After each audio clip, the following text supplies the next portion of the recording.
Hi guys, we're going to start by wiping our glass down with rubbing alcohol to remove any grease or sticker residue. Pour a little craft glue in a disposable container. Take acrylic paint. Add a couple drops for a translucent color, or you could add more if you want. Paint the glass and cover it completely, and a sponge brush would work best for this. Next, while the paint was still wet, I poured Epsom salt on a paper plate and I rolled a jar in it to cover it completely. I set it upside down on a paper plate and then let it dry for 1 hour. Next, I used Mod Podge. Pour a little amount in a container,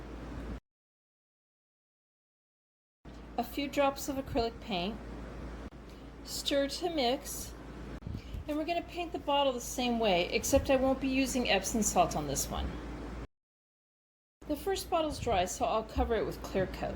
The third bottle I'll use Mod Podge and a couple drops or more of food color.